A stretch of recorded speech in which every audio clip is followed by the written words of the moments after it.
today for your opportunity to have your questions answered about online learning, virtual summer programs, and everything to do with digital learning. Can everybody hear and see me okay? If you just want to give me a waving or a thumbs up emoji, or drop in the chat if you have any issues with the sound or the video. David's giving me a thumbs up. Thank you, David.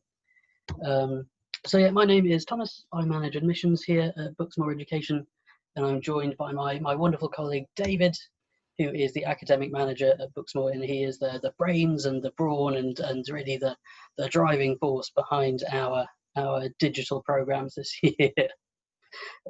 So we're here to answer any questions that you have about our online programs. A little bit of housekeeping before we begin. The webinar is being recorded, so we can share it later. So if you don't want your recording to be shared, simply don't turn on your video or your microphone. And we're also live streaming to Facebook, just so you're aware. So in terms of how the session is going to run, I'm going to sort of give a brief recap of our summer programs, our online programs, what they involve, how they're structured, how you can enroll. And David and I are going to talk through some of the most frequently asked questions that we get, because we've been promoting these courses and planning these courses for a little while now, and there are some questions that a lot of people share, so we're going to discuss those in a little bit of detail. Whilst we're doing that, feel free to put your questions into the chat, because that's why we're here, to answer your questions. So whilst David and I are talking a little bit, you can drop your questions into the chat box and we will come and answer those individually at the end. And maybe we can sort of unmute your microphones and start your video if you want to discuss anything relating to your questions in any more detail. So shall we begin? David, do you want to get a short presentation up so we can talk through some frequently asked questions? Amazing, thank you. Oh, this is a throwback to before lockdown, when hairdressers were open. I know I am very much looking forward to the reopening of hairdressers again. So to start with, what are virtual summer schools? What do they involve? David, do you just want to bring us on to the next slide? Absolutely. Let's get started. Oh, thank you, David. There we go. So our virtual summer schools are fully online, interactive programs for really motivated and ambitious students. They're running in July and August. In fact, the first one starts on Monday. And it's an opportunity for you as students to make the most of your summer in spite of the travel restrictions. And I know a lot of students who have enrolled in our virtual summer programs were maybe intending to travel to the UK to get a great educational experience with us. But if you're not able to travel, that's not a reason why you can't make the most of your summer with us. So it's an opportunity for you guys to engage in meaningful and practical academic pursuits, as well as, of course, having fun and engaging in an international environment, just as you would if you travel to the UK. And when I say sort of making the most of your summer, I also mean making up for time at school, which you might have lost over the past 2-3 months. A lot of students around the world have missed quite a lot of formal education recently, so this is a great opportunity to really catch up and get ahead, ready for the next academic year and any school or university or even job applications that you have on the horizon.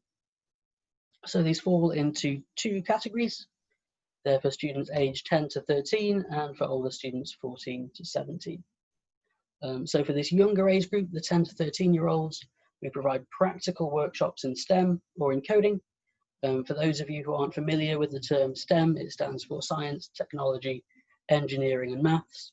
And really STEM is coming to the center of educational philosophies around the world. A lot of schools and students really acknowledging now that STEM is really important to be getting ahead as early as possible.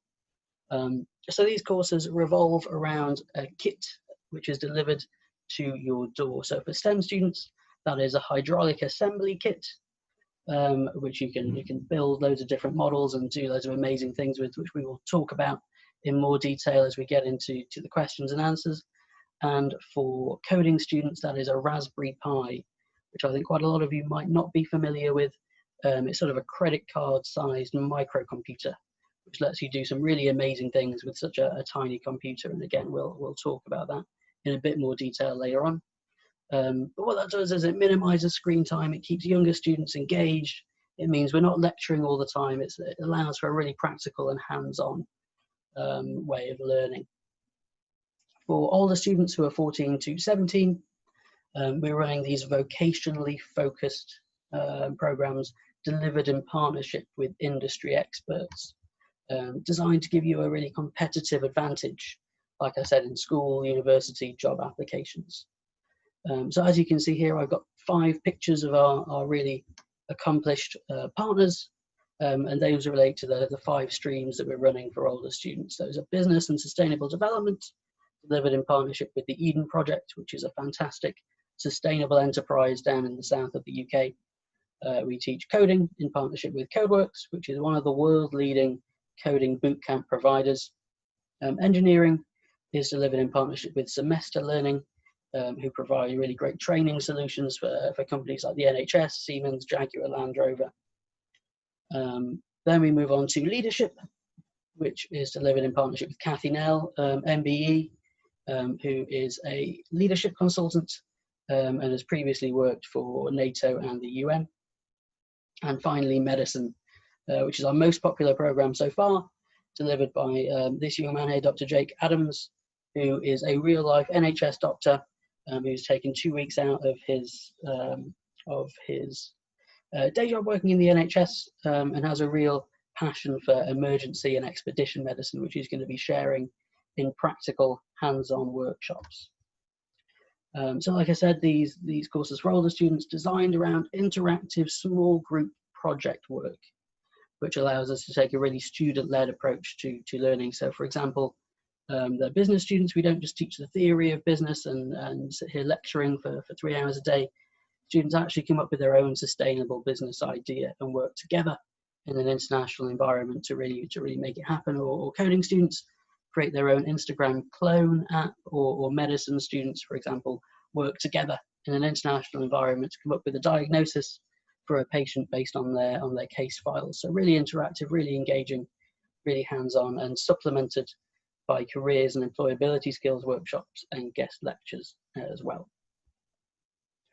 And then finally, all of these courses for older students come with an opportunity to add a digital internship with a partner company of ours called Investin, which is a 3 or 4 day online program designed around industry simulations and also networking with leading industry experts as well. So that was a whistle-stop tour of a lot of programs, a lot of exciting courses, and I'm sure I've not done them justice in the time, but the focus today is to answer your questions. So let's move on to some of those.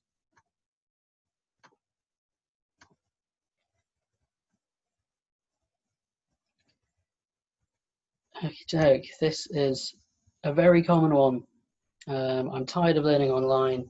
Why should I do more online learning over the summer?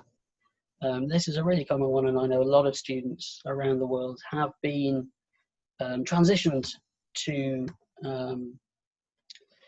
online teaching and learning as part of their own schoolwork. And I know a lot of educators around the world have been doing a great job to overcome the closure of physical schools for the past 2 or 3 months. But what I would say about students who are maybe tired of that online learning is that very often it's simply not structured properly. A lot of teachers who have been really fantastic in moving online teach online as though they were teaching face-to-face.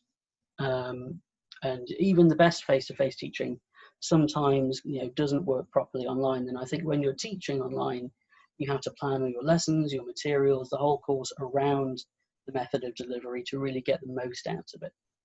And that's what we've been doing with our programs, in sending hands-on kits to junior courses. We minimize the time that students spend sitting looking at a computer. They've got something hands-on and practical to work with, or by focusing on practical group work.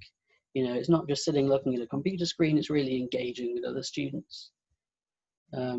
David, do you want to jump in on that? Because I know you've put a lot of effort in designing these programs to be online friendly, as it were.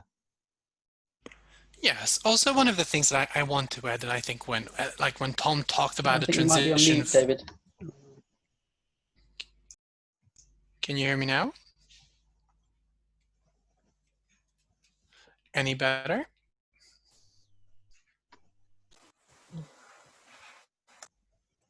Let's see. Oh, Robinson, can everyone hear me? Oh, brilliant. So thanks. So one of the things that I think it's also worth talking about when moving online is that, yes, there was a shift of, face-to-face classes moving online, and we decided to sort of go against that. I know that many of the other providers here in the UK and around the world, they went the more sort of traditional way of essentially coming up with lessons that are normally face-to-face. And what they did I'm sorry, I'm just getting a couple of comments. Can everyone hear me okay? If you can, just at the bottom of your screen, you'll see something like the chat function. Can you just type in whether you can or can't? Oh, brilliant. Okay. Yes, it seems like it's sorted. All right. So one of the things for us to focus on essentially is that we came up with a program that's meant to be delivered online, as opposed to many other providers who were sort of following the steps. So we came up with a program where theory is part of the course, but it's given to students before the course starts. And one of the things I think we'll talk about is there's bad screen time and there's good screen time. I would say one of bad screen time is any time that the students could do it themselves at their own space, and then they're just sort of or at their own pace, and they're just forced to learn in front of the screen. What we did is that all of our providers sent us a pre-course material that the students can work their way through at their own pace. So it really depends on them how much they're going to spend on it. It takes about roughly 5 to 10 hours to complete those. And once they come to us, we really are going to make a time count in the classroom. So whenever students are online, it's going to be practical. It's also be working. Bucksmore is very well known for its projects, so students will also be working on different projects as well as doing practical sessions. So each and every minute that they do online, I think, will be looked at as a very, very useful time. Another thing to add, just what Tom said about why do more online. One of the things is that we don't quite know what's going to happen and whether the UK can reopen. So one of the things for any student to focus on this summer, especially if they're applying for university and get that competitive edge over any other student, is having to look online and see what they can do this summer. And what better way to spend your summer if you're already online than to get to know other students from different countries, different time zones, get to work with providers who you otherwise wouldn't be able to meet, even with the rich variety of providers that we do and we work with here at Bucksmore. So there's definitely a lot that you can do online this summer, and I think we're going to talk a bit more about what online learning means. Tom, should we move over to the next one? Yeah, I just wanted to add to what you were saying and the idea that one of the most important things that you can do in an online course is learning how to learn online, because it's not going to go away, particularly in the near future. Online teaching and learning has become much more common, much more well respected. And you were seeing, for example, Cambridge University announcing all of its teaching will be done online for the next year. So for students having the opportunity to experience that, to engage with it, and to learn how to learn online effectively, including the element of independence that David mentioned, is going to be very valuable moving forward in a teaching and learning environment, particularly in higher education, where online learning is becoming much more prominent.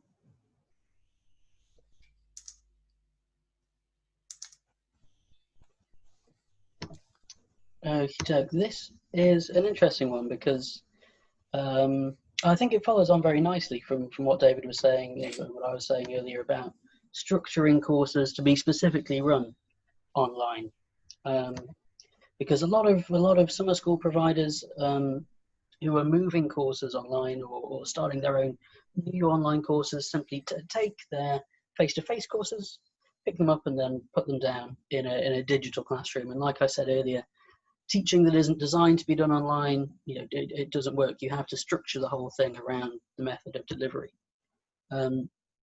So what we've done is tried to preserve the spirit of our courses, but completely overhaul them to be much better and much more engaging online. So for example, our most popular face-to-face course is a course called Young Professionals, where we give students a real-life, hands-on experience of a future career path or a vocation.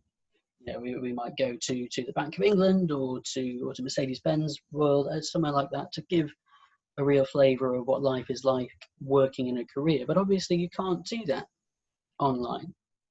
So in an effort to preserve the spirit of that kind of activity, we decided to take industry and bring it into the classroom. If we can't go to industry, then industry will come to us. So by working with companies like the Eden Project, Semester Learning, Codeworks, and giving them a real input into designing the course, they're not just doing the teaching, they've been involved really from day one in designing the syllabus. We managed to give students that vocational insight, but in a slightly different way to how you would in a face-to-face environment. And I guess one of the things I'd also like to chip in with is that Tom was talking about the variety that we offer. We offer young professionals in Dover Brooks College, and we also offer the advanced studies in Oxford and Cambridge, and we also do a bunch of different courses in other locations and other centers. What online gave us essentially is this incredible opportunity to bring not only students together, but to bring in the expertise and rely on them. For a student who's interested in studying with Codeworks, they would have to travel to London. They would need to go to Barcelona. If they're interested in working with Semester Learning, then they would need to fly all over to Wales. But not if you're online. One of the things that we were really looking at, like Tom said, is working with providers who are experienced in delivering online lessons. At Bucksmore, we always work with incredible teachers, but the online world is also new to many of us. So for us to work with external providers who are actually used to working online and have been doing it for quite a while also fills us with confidence that the quality students are going to get is going to be much better than us trying to think of a face-to-face program and just move it online.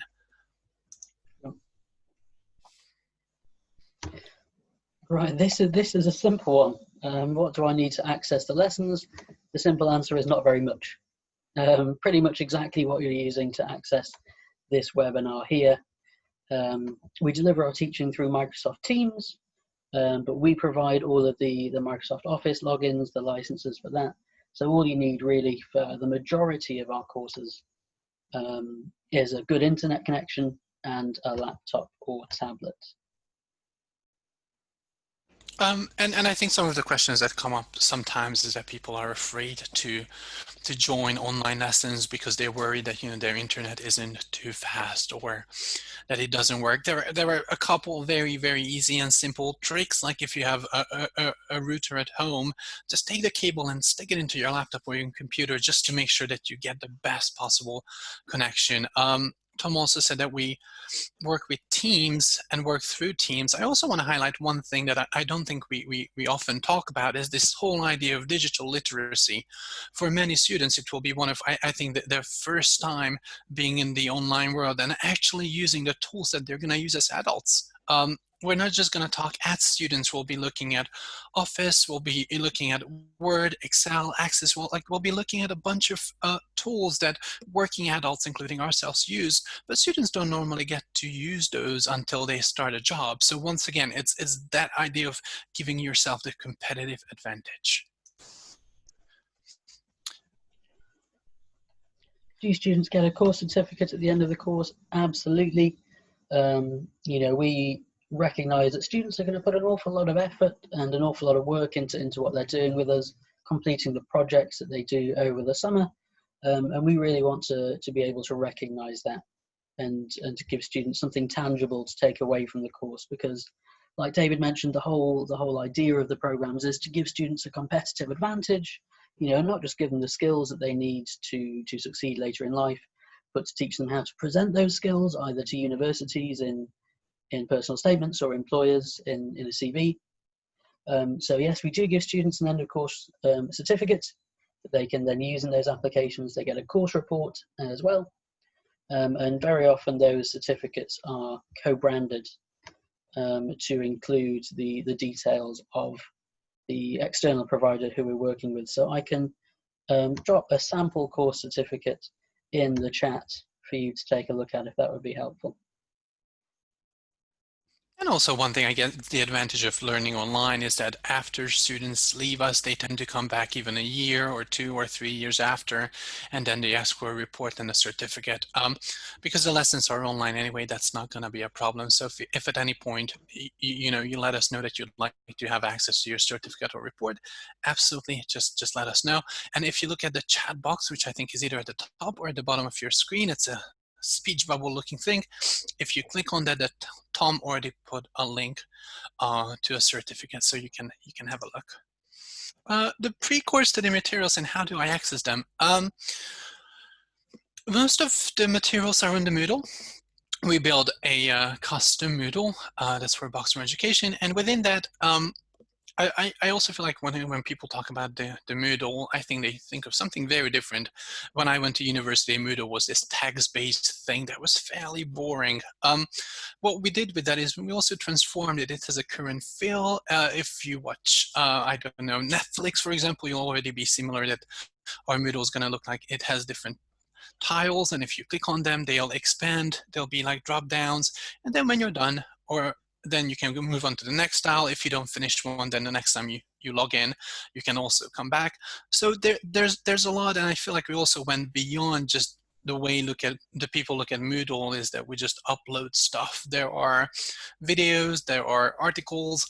If you're in the Coding Juniors program, then we also put an exciting unboxing video. So your tutor will tell you what it's going to be like when it arrives, how to put it together. So it's going to be very, very practical, which is also one of the things that we do run a very sort of similar course in Plumpton, but I think this element of getting prepared, getting excited, setting things up yourself, I think it just once again adds to the nature of learning, and also I think also answers the question like, am I going to spend all my time learning in front of the screen? And the answer is no. Exactly, and I think David mentioned earlier this idea of good screen time and bad screen time. And for me, you get this Raspberry Pi kit in the post, and it takes maybe a couple of hours to set it up. Is that a productive use of screen time? Having a tutor sitting at the other end of a meeting like this and telling you which wires to plug into which thing and where to put the SD card. I don't think it is. I think that's something that's quite easy to pre-record and to give students before they start the course. And that means that as soon as they start the course on Monday for the first session of Coding Juniors, everybody's set up, everybody's ready to go, and they can start engaging and collaborating and learning by discovery rather than being lectured, for example, by the tutor on how to set up their Raspberry Pi in this particular course. One thing to also add there, I think we often have the questions like, how do we teach students stuff if they're all of them are at a very different level? And the answer is that when students work their way through the pre-course tutorial, whether it be coding or medicine or engineering, by the time they finish the pre-course materials, everyone's going to be on a very similar level. If you already know a bit about engineering, then maybe the first unit or two will be a recap and a revision of what you might already know. But units 3, 4, and 5 will be new stuff. And for someone who's really interested in medicine, but they only got to learn about biology, for example, then when they start with Unit 1 and working their way through Dr. Jake's videos and materials and short questions and quizzes, by the time they get to the last unit, they'll be ready to take the course.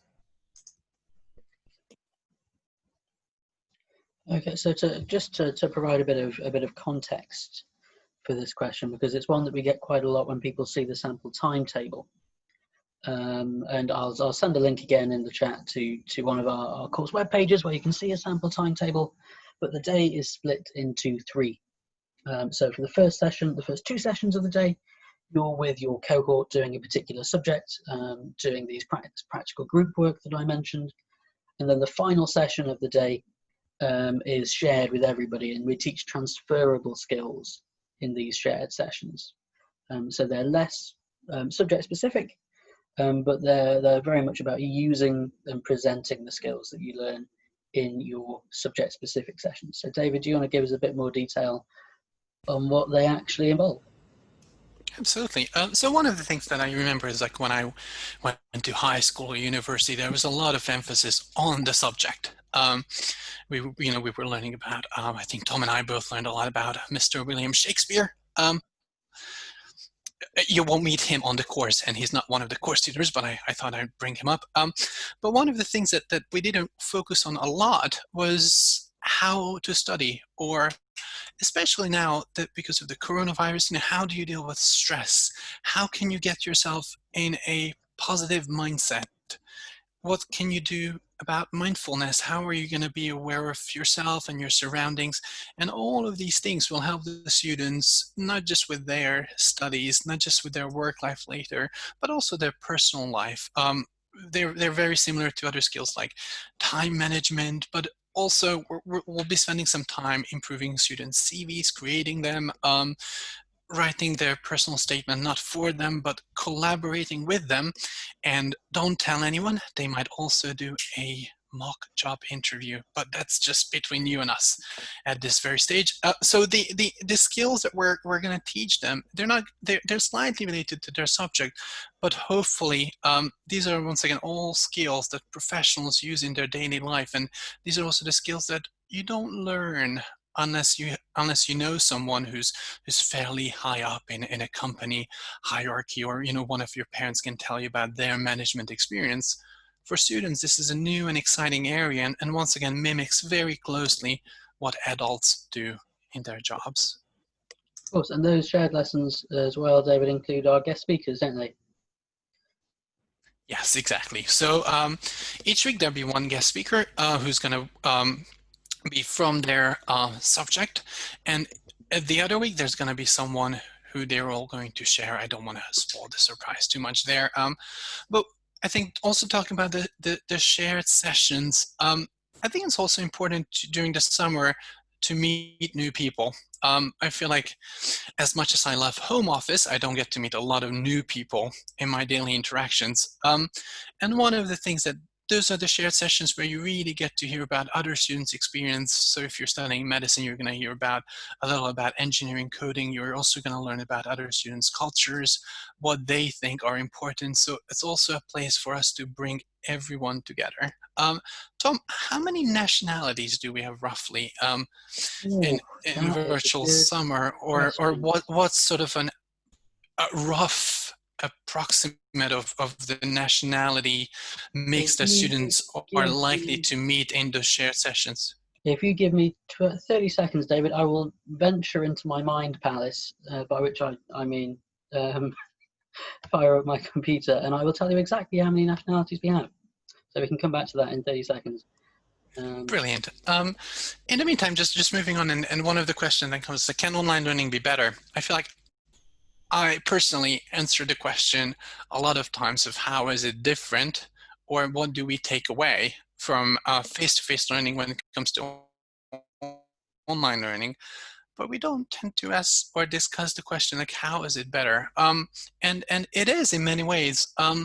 One of the things that we already touched upon is just being able to bring people together into one shared space when people are unable to travel and get out. And the same is true for our tutors, the people that we work with. Their expertise is so rich and varied that we would love to have everyone together on a young professionals course in Dover Brooks College in Oxford, but we simply can't. But when it comes to online learning, distance, the effect of distance becomes very minimal. So one of the things that we can do is we can bring people together. Other ways, I also talked a bit about digital literacy. I feel like when online learning started to become a thing, everyone took two things for granted. One is that teachers are all equipped with the skills they need to teach, and the other thing is that students are also equipped with the skills to learn online. And some of the things that we want to work with in the shared session is to help students improve their online digital literacy skills as well. And I think for me, the last thing, as a teacher myself, I feel like, especially in a classroom, because everyone learns at a different pace, just the idea of having materials pre-recorded in an engaging fashion. And also when we look at materials, for example, for medicine or for junior coding, we also included an extra unit at the very end where we say that, this is what we'd like you to prepare. But if you're interested and if you want to get cracking, then there are also 2 links to how to program Python and how to get started with your Raspberry Pi. Yeah, I think just to pick up on what David was saying about the fact that we are sort of now sort of more apart, I suppose, than we've ever been, because largely of the coronavirus outbreak. I think what that's proved to us really is that as a world we are more connected in a way than ever. I think if you look at the spread of coronavirus across pretty much the entire world, I think you can see now that it's impossible to be insular in the 21st century. I think you can see just exactly how connected we are and how much we do live in a global society, in a world where something like coronavirus can affect the entire globe. And the impact that we're seeing on the global economy now, we're seeing that everything is completely interconnected. So in a world like that in the 21st century, I think we have to look at ourselves as global citizens and see ourselves in the wider context of the world around us. And the first step to becoming, I think, a global citizen is getting a global education.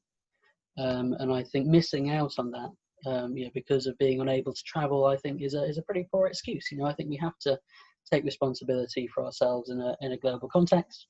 And I think doing an online course like this one, which really focuses on taking a global attitude, is the first step to becoming a global citizen. And with students from 18 different nationalities, I think an online course with Bucksmore really is the easiest place to start taking an international and a global mindset to your studies.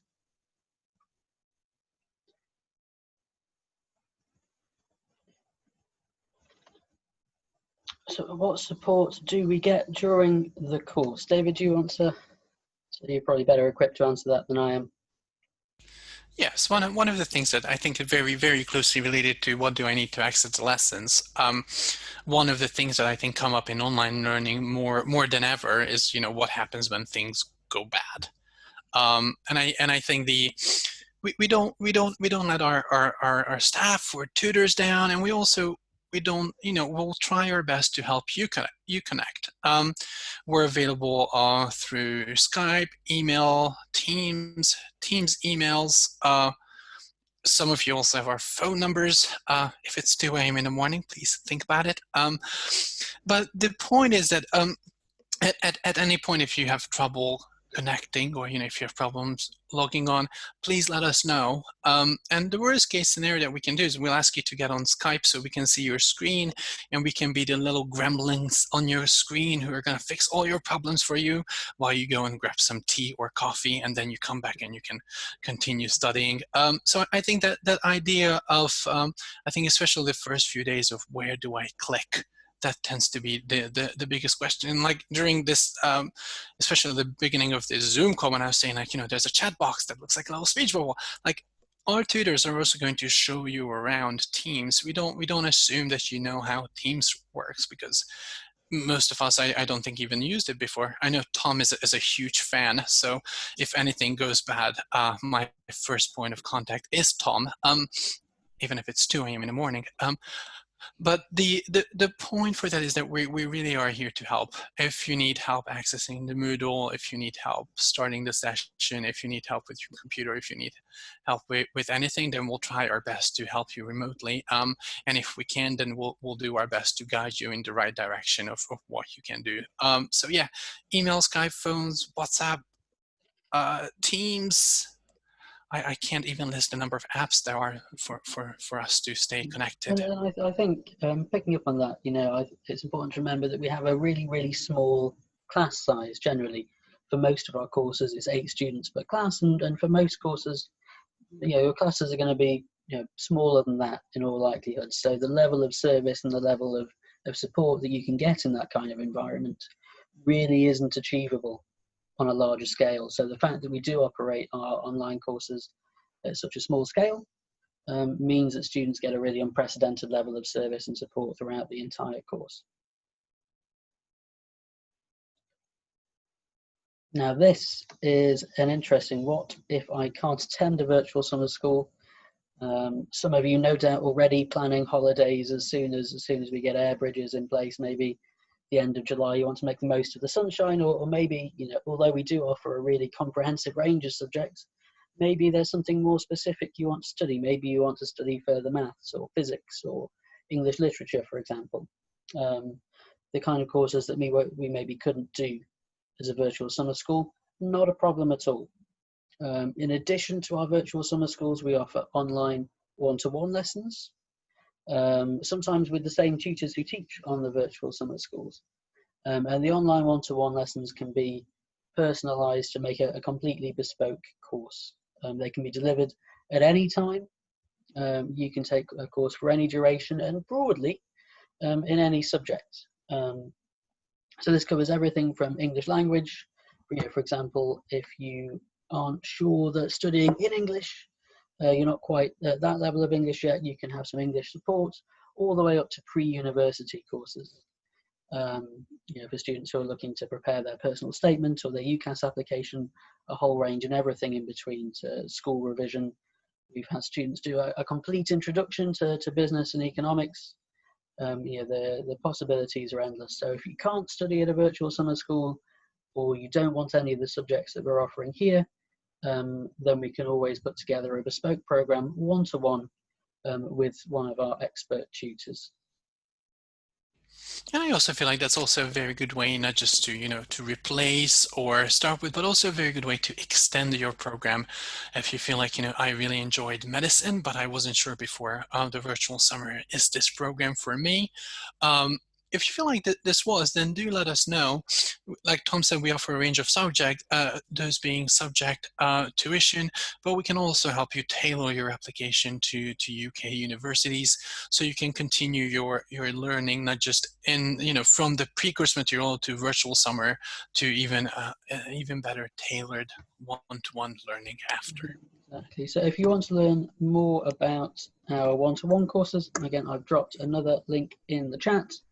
Bucksmore.com/online, where you can browse our tutors, the range of courses available, and you can also submit a contact form if you want to get some more information.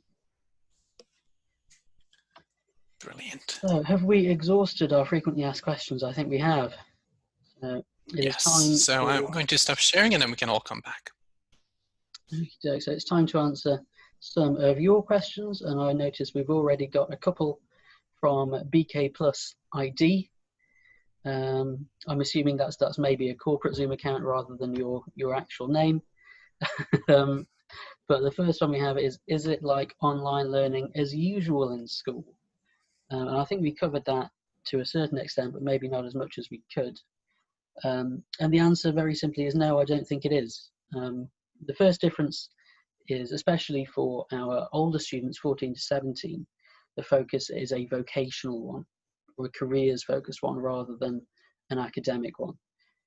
So it's all about giving students exposure to future careers, and that, I think, influences how we teach as well. We spend less time teaching theoretical material than we do engaging in practical group work. So yeah, no, I don't think it is the same, and I think that's just a necessary distinction because of the material that we're teaching. I also want to add there that I'm not quite sure how much schools focus on or how much they focused on ensuring that their staff know how to use computers. So I think the student experience sometimes may not be the same as in face-to-face learning, but we do spend a lot of time with our staff and making sure that everyone knows how to use Teams. We do an induction with all our external providers as well as Bucksmore staff. So I think our sessions are very interactive, and what we try to do as well is to make the most of Teams and also the office tools that I described earlier. So another one from BK Plus ID. What if students can't join some lessons during the program? So presumably, if maybe there's one sort of specific morning during the timetable that students can't do, I think in general shouldn't be a problem because of the course dates. We have a range of dates throughout July and August, so I think for most students, at least a portion of their summer holidays will be available to take one of these courses. But in general, I think where students do need a more specific timetable to fit around their other commitments, then a one-to-one course offers that, because that can be completely flexible and bespoke based around what else you have going on. And I think also one of the nature of the small class sizes, just to add to this, in case, what happens if a student misses a class, but they attend everything else. If you can let us know in advance, then I'm sure we can also, as the tutors do, send you a sort of a record of work that we get from them anyway. So we'll have a very good idea of the topics and the handouts that the other students covered. And I'm sure the student can also join in the homework just to make sure that they can catch up themselves. One of the things, once again, about online learning is this idea of learner autonomy. And one of the skills that we look at in the shared sessions is how students can take learning into their own hands. And I feel like sometimes we blame teachers, like, I missed the lesson and the teacher didn't help me. We try to help students as much as we can, but we also want them to go to the tutors during the summer. If they miss a lesson, then they would come and let us know. So if they do that during the virtual summer as well, then we'll try and we'll do our best to help them catch up. So a question from Facebook, is this available for people from other countries? Yes, like I so smoothly slipped into my answer earlier. We have students from 18 different nationalities already, and that's a number which is only going up, so absolutely. And you also don't need to worry about a digital visa to join our summer schools, which I feel like is one of the, what I think I should have mentioned when we talked about how online learning is different, or how online learning is better. It's essentially learning without boundaries. It doesn't really matter where you are, and you certainly don't need to queue up in front of your nearest visa location to join us. Learning without limits. Maria Ilyushkina wants to know, how will they get the links for the lessons? That's a very good question. So no, it's not so much like Zoom, where obviously everybody who joined us on Zoom today got a link to join the classroom. We use Microsoft Teams, which is much more like a classroom-based environment. So students get their own email address, which they can use to sign in, and that is sent out a week before the start of the course. So students then have access to the Teams software, which actually has classrooms available for them to join, and then the teacher can either talk to them in the chat or start a meeting or set assignments. So Teams, I think, much more powerful than Zoom, much more tailored for an educational environment, and it eliminates the need to send out links to individual meetings, because a teacher can just start a meeting at any time and have all of the students in the class already there. And just like what teachers and students tend to do, which can be a very annoying thing in real life classrooms, is when students leave their books in there, or the whiteboard is still messy. That is my nightmare. But on Teams, it works so well, because whatever you upload as a teacher for the students, or for students to share, they can access it at any given time during the course. So whatever, once again, leading back to the question, what if they miss, they'll still be able to access the materials. They can still go through them in their own time and at their own pace. Exactly. I'll drop a link again in the chat to some more information about Microsoft Teams, because I think it's a really powerful piece of software. We provide all the licenses, so there's no need to go out and buy a Microsoft Office license. We provide all of that before the start of the course, but I think the information on the Microsoft website is going to be really helpful for getting a better understanding of what Teams is able to do. And I know that David was saying about the fact that all of the chats and all of the files are already there for you. I know that he's getting much less annoyed with me now. We're working remotely, because I would very often be late for meetings because I'd be too busy trying to pick up my papers and find things that I'd left on the other side of the room. But now everything all in one place in Microsoft Teams, much more efficient for everyone involved. And just sort of a technical comment there as well. I feel like with Zoom, I think we often end up like, where's my link? What's the joining ID? What's the password? And then something can happen. Whereas in Teams, we'll ask students to make sure that they use their phones as well, that they're logged in. So when a meeting starts, it will be almost like class starts. Their phones will go off. They'll start buzzing. So it's very difficult to ignore. And all they need to do is just either just unlock their phone and just click join, or get in front of their computers and just click join. So in that sense, it will be almost the idea of a teacher going around the world and just dragging students into the classroom if in case they forget. The digital equivalent of a school bell going off. Exactly. Okay. Do we have any more questions? I'm hoping that everybody came to the webinar today with a question in mind they wanted to have answered. So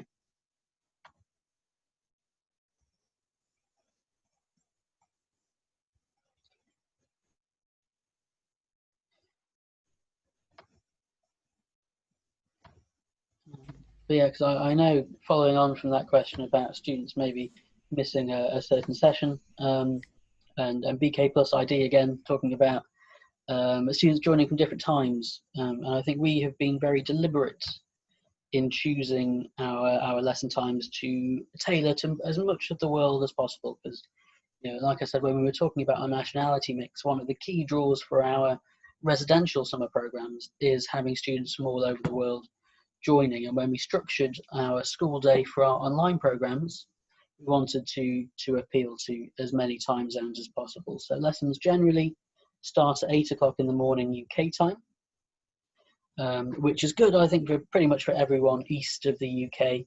Even as far east as China and Hong Kong students able to join in the evening, but not so convenient for students maybe in America or Latin America. But obviously, we do have to pick a lesson time with group programs. So for students who maybe are outside of a time zone where that is convenient, like I said, one-to-one lessons can be much more flexible, and we can really develop a timetable around whenever you are free.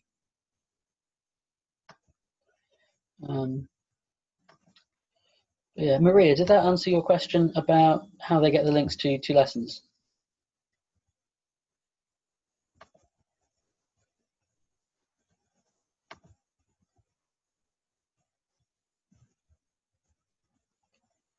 I'm going to take that as a yes.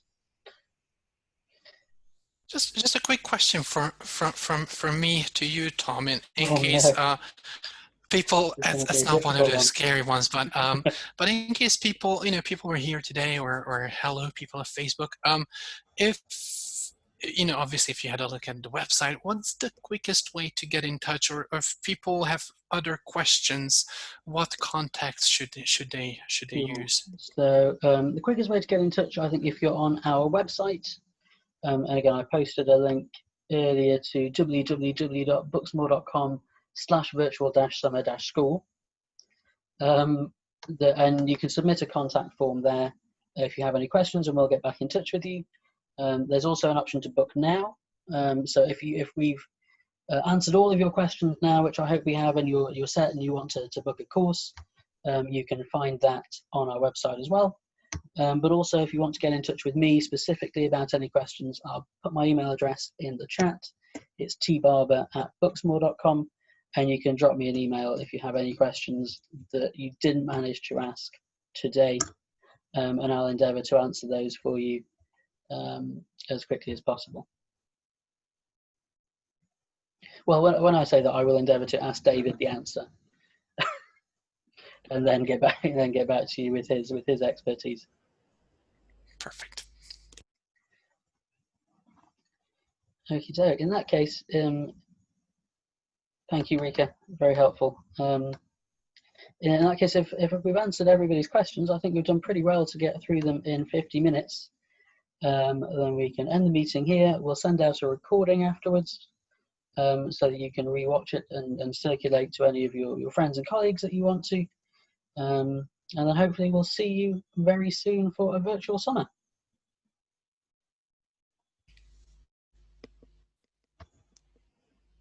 So Yes, thank you very absolutely much. brilliant. Yeah, we very much look forward to hear from you guys. So Yeah. thank you. All right. Have a lovely day, and we'll see you soon. Bye-bye. Bye bye.